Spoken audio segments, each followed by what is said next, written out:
Hello, this is my next blog. I'm sweating a lot. I'm looking very greasy. It's just very hot at the moment. It's not too bad. It's been hotter before. Um, it's actually rained quite a lot recently, but it's just always sweaty. I thought I'd do a blog about doing Japanese because I took the JLPT, the Japanese proficiency, Japanese language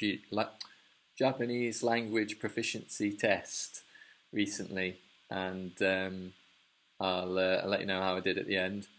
But yeah, I thought, well, seeing as I actually study Japanese, and that's pretty much what I do every day with my time, I thought I'd just try and introduce it to people, and also just so I can think about it in my own head and consolidate my understanding as well. So yeah, this is just about Japanese language and like where I'm at with my tests that I've been taking. But yeah, it took me 2 years to get to this point. From my last one, I don't know if you remember my blog from 2 years ago. It's when I went and took the N4. But yeah, I'll show you at the end whether I passed or not. So Japanese is split up into three different writing styles. The first one is called hiragana. These are all the sounds that you can make. There's about 46, but you can combine them to make different sounds as well. Very much like the alphabet, these are phonetic, so they all basically have a sound related to them. If we have a look at them, some of them are quite similar as well. For example, ka and ga. With ka and ga, you make a very similar sound with your voice and therefore use the same kinds of the same muscles, so it's very similar sound. So they're exactly the same, except ga has two extra lines at the top of it. Some of the others are very similar as well if you look at these ones. So it's the same thing for sa and za, to and do. Ha has three, ha, ba and pa. They all, again, you make very similar sounds with your mouth. So the ba is two lines and the pa is a circle. And then you can combine them with a little letter as well. So here is at the bottom is ki and ya, and gi and ya. But if you push them together and make the ya small, it becomes kya and gya. The other writing system is called katakana, the second one. These are all exactly the same sounds, but when you use a foreign word, you spell it using katakana. And sometimes to emphasize things, they use katakana, which is this writing system. Again, they look very similar as well. The ka and the ga almost exactly the same as the hiragana version, which is the one at the bottom there, but slightly different. But a lot of them are very different. These are the ones that we looked at before. So the ta and the da, same system with the two little lines coming down.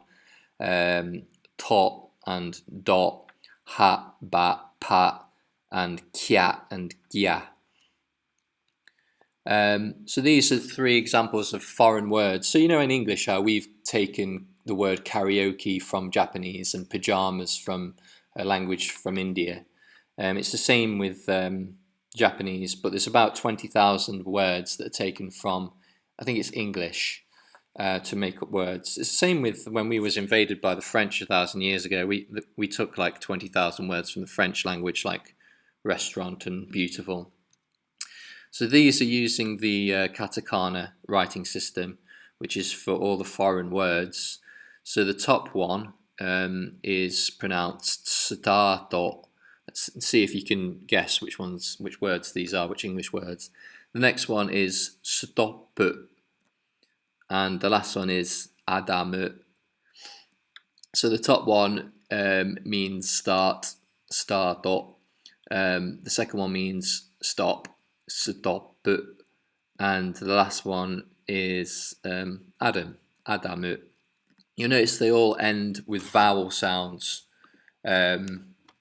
because most of the letters do in Japanese, except one of them. This is the same. So this is the hiragana, the one we looked at first. This is for the Japanese words. So the top one is hajimari, then yame, and then at the bottom is yamada. So hajimari let's see if you know what they mean. They actually mean the same. It means start, stop, and the bottom one is Yamada, which is a Japanese name, so it uses the Japanese hiragana writing system. And the third one is kanji, which was imported from China. There's tens of thousands of them. That isn't all of them. It's just a few of them, and they're just almost endless. So this is the same ones again. Haji Mari is at the top, but it uses the kanji character for Haji, and basically Japanese is a mixture between the old Chinese characters and the hiragana and katakana, which was developed afterwards. So basically, there wasn't a writing system, in Japan before. It was just spoken language. So the Chinese came over and taught them how to write. So all of these words are actually very similar to Chinese. Of course, they've developed since then, both in China, they've changed and evolved, and in Japan, so they're not exactly the same. There are two different sounds as well. I'll talk to you about that in a minute. So this is so of course they all have a particular order in which they need to be written. It's the same with the alphabet, with A, small case A. You have to start at about 2 o'clock, don't you? And you have to draw the A in an anti-clockwise direction. It's the same with all of the Japanese words as well. This means Japan, Nihon. Sometimes it's pronounced Nippon. So if you ever see a lorry driving down the motorway in the UK and it says Nippon on the back of it, it's Japanese for Japan. That means Japan. So this is the order that you would write Ni, and then and then this is the order for Hon. So if you get these two kanjis, by itself, the one on the left is pronounced Sho, and it means pine tree. The one on the right, by itself, is pronounced Hon, usually by itself. Not always, like with Nihon, it's a bit different. That means book by itself. When you put them together, the pronunciation completely changes. It's Matsumoto, and there's no way of remembering, there's no rule. It's just the way it is, you've just got to remember them all. So there's actually at least two pronunciations for each kanji character, and it means something of Mr. Original Pine Tree. There's a few funny names when you direct them translately. There was a Mrs. Pineapple at the cooking class last year, which was pretty funny. And they become basically more and more complex. You can have kanjis inside a kanji. So this is a bit more of a complex one, but it all fits inside of an imaginary square, and you can cut it up into 9 squares, and it all has to kind of be have the right perspective. I'm not very good at doing them though, in the right perspective. So there's various different levels. So there's various different levels of tests that you can take, the proficiency tests. There's N5, N4, N3, N2, and N1. They get progressively more difficult as you advance, and also there's more of them as you advance. So when I was in my first year, after I'd been here a year, I took my N5 and I passed it. And these are all the kanjis for the N5. There's 103 of them. You don't need to know both of the pronunciations for N5, just a few of them. But that's what they look like. Then the N4 is this one. There's more of them. There's 181. I think there's a little bit more, and when you put them together, you make words which have different meanings and different pronunciations. So it's not just these by themselves as well. And that obviously, as you can see, they get progressively more complex. But again, you've got to remember the order, because if it's not the right order, you're not writing it correctly. And then there's N3, which is the one that I've been working towards for the last 2 years. There's 361 extra kanjis, and they're split into 2 on this app that I'm using. So 1 to 100 are these ones. And like I say, there's not really a way of remembering remembering a rule or anything for them, but you can make up little stories in your head as to what they mean, which I do sometimes, and that's the kind of it looks quite complicated, but actually you can break them down into little sections, and there's certain things that you'll always see in the same order, or almost always in the same order. So it's not actually as difficult as it looks. But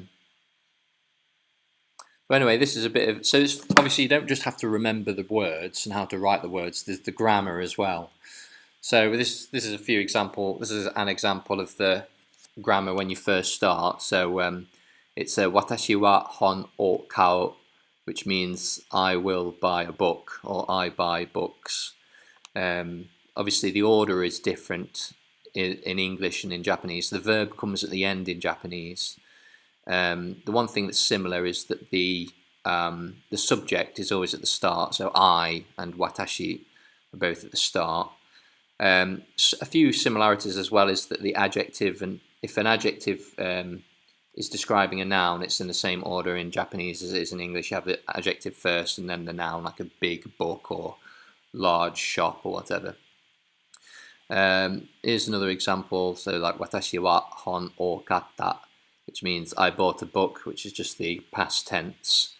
But there's various different things to learn in the grammar for the N5 tests, and I think that's most of them.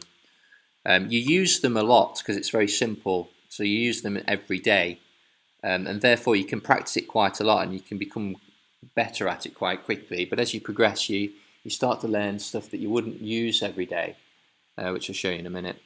This is an example of N4, so it gets a little bit longer. Anata wa igirisu ni itta koto ga arimasu ka?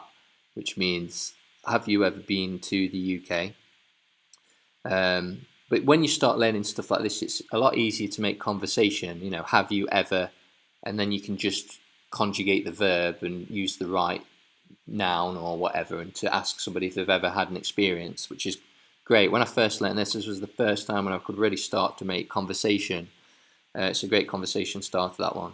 But N4, there's a bit more to learn. Again, there's more grammar to learn, and it's more difficult, a little more difficult. There's that bit as well. And again, that took me about a year to get used to them, and then I took the test and I was able to pass it. But for the past 2 years, I've been working towards my N3. So it's a little bit more complex, I suppose, a little longer as well. So this one's Watashi wa Sato toiu sensei ni nenkyū o torasase rarenakatta, which means I wasn't allowed to take annual leave by the teacher called Mr. Sato. But yeah, I couldn't find the same picture for the N3 grammar, but I found it on this web page. There's just all different kinds, and a lot of them, like I say, you wouldn't use every day, you know, or every time you go to speak to somebody, because they become quite specific, so they're quite harder to remember. And again, there's more grammar to learn, so it's incrementally gets harder, but it's not linear. It's kind of exponential in the amount that you have to learn. Anyway, so this is the first book I learned when I first got here, and that's the book that goes with it. There's actually another 2 books which I couldn't find that I worked through, and then to go up to my N4, I used that book. At N3, I've been using these 3 books. The one on the left is the grammar, and the pink one is the listening, and then this Mina no Nihongo book is to do with. It's just basically you have like chapters and exercises, and it's a bit more interesting. You have reading passages and you answer questions, whereas the other 2 books on the left-hand side are just kind of practice books. I'm currently working through this one, which is the second intermediate book, and this covers something between like N3 and higher levels. So this is an example. What I do is I photocopy them, and so I can bring them in my bag so I don't mess the book up, and I can make notes on them and stuff like that. And if I lose them, it's not the end of the world, or spill drink on them or whatever. And this is that last book that I showed you on the bottom right, which is this one. There's just various different bits. This is a reading exercise. It's actually a listening exercise, so you can read it as well, of course. I'll show you that in a minute, what it sounds like. And then, yeah, this is the next page, just some little things to do with the grammar that you've been learning. This is my textbook where I just kind of write the answers out and practice writing them. A lot of people don't seem to practice writing, but apparently you learn things better if you write something out rather than just looking at them.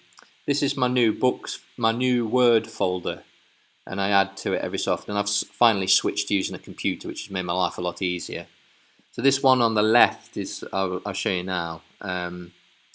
Basically, you open it up and it's got these grids, and inside those grids I practice writing them out again and again. This is the one I'm doing at the moment. There's about 100 words, about 70 words on there, and I break them down into groups of 7, and I'll try and learn 7 new words once every few days. But I never really stick to it. And kind of come back to it and go back, and of course when you come back to them you've forgotten half of them, so you have to learn them all again. But it's just this constant like building act. It's like building a sandcastle, turning around 5 minutes later and half of it's gone, and then you have to build it again and again, and you're juggling with other sandcastles behind you as well. So this is what it sounds like. I'll just do the first paragraph, just so you get an idea for what it sounds like. 第14課読む、書く。海外で日本のテレビアニメがウケるわけ。現在、日本製のアニメ、アニメーションは世界中でテレビ放映されている。日本でテレビアニメシリーズが誕生し、輸出されるようになったのは1960年代前半のことであった。はじめは番組を編成する際の穴埋めとして放映されていたのだが、番組の数が増え、年月を経るうちに子供たちにとって生まれた時から存在しているアニメは今やなくてはならない娯楽となっている。It's basically about Japanese anime and how it's popular around the world. But anyway, I took my N3 test a few weeks ago. Well, actually, it was in July, and I've been practicing for a long time, obviously, and I went to take the test anyway, and I took a few videos, and I'll show you basically what happened. Oh, it's the that was a lie. Oh, it's the day of my exam. It's taken 2 years to get to this level. I'm going to do my N3, which is the next level up. I've got my stuff, my see-through bag with my pencils and stuff in, and my application card. And gonna see how it goes. I'm kind of a little bit confident, but it just depends what questions I get on the day, really. But anyway, yeah, let's see how it goes. My exam's gonna be in that room. It's kind of strange to be on a university campus again, but yeah, let's give it a go. Let's see how it goes. So now it's September. I got my results the other day, and I passed. So now I've got my N3, which I'm really pleased about. I passed by 6%. My N5 I passed by 1%. My N4 I passed by about 3%. And this one I passed by 6%. So all of that hard work obviously paid off in the end, and I obviously got somewhere. When I first read that bit that I showed you earlier, with the woman announcing the text that I showed you earlier, when I first saw that 2 years ago, I just thought there's no way I'm ever going to be able to understand it, because it was probably just as foreign to me as it was to you looking at it, and just as daunting, because I was just not used to reading sentences that long at all, or hearing somebody speak, at that speed, although it wasn't really that fast.